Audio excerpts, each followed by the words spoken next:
এখানে শবদাহ না হলে সম্পূর্ণ হয় না মায়ের পুজো। চিতা জ্বলার পরে ভোগ নিবেদন করা হয় মাকে। একদিকে চলে মা শ্মশানকালীর পুজো, আর একদিকে দাহ কাজ। মায়ের এক আলাদা মূর্তির দেখা মেলে কেওড়াতলা মহাশ্মশানে। জানেন কেওড়াতলা মহাশ্মশানের কালী আরাধনার ইতিহাস? কালীর বিভিন্ন রূপের মধ্যে সব থেকে ভয়ঙ্কর শ্মশান কালী। বিভিন্ন শ্মশানে যে কালী পূজিত হন তিনি হলেন শ্মশান কালী। কালী পুজোর দিন বাংলার সমস্ত শ্মশানেই পুজো পান দেবী, কিন্তু কলকাতার অন্যতম শ্মশান কেওড়াতলা মহাশ্মশান, সেখানে কালী পুজোর ইতিহাসের বিষয় জানেন? কখনো মনে প্রশ্ন জেগেছে কেন নিমতলা বা কাশীমিত্র শ্মশানকে মহাশ্মশান না বলা হলেও কেওড়াতলাকে মহাশ্মশান বলা হয়? আসলে এই শ্মশানের আগুন কখনোই নেভে না, তাই এই শ্মশান মহাশ্মশানের তকমা পেয়েছে।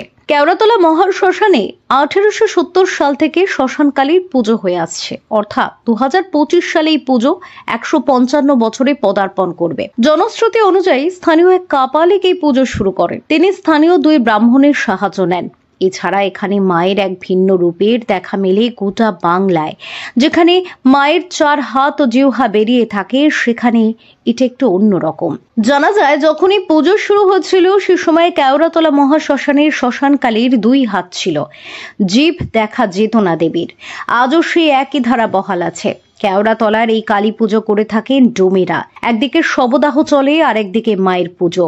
শুধু তাই নয়, পুজোর সময় একটি মৃতদেহ দাহ করার জন্য এনে রাখা হয়। যতক্ষণ না শবদেহ আসছে ততক্ষণ দেবীকে ভোগ নিবেদন করা হয় না বলেই জানানো হয়েছে। গ্রাম বাংলার কালী পুজো তো দেখেন, কিন্তু যদি একটু আলাদা অভিজ্ঞতা নিতে চান তাহলে এবার কালী পুজোর রাতে এমন শিরদাঁড়া দিয়ে হিমেল স্রোত বইয়ে নিয়ে যাওয়া অভিজ্ঞতার সাক্ষী থাকতে একবার ঠুমেরে আসতেই পারেন কেওড়াতলা মহাশ্মশান থেকে। Bureau report, talk to time.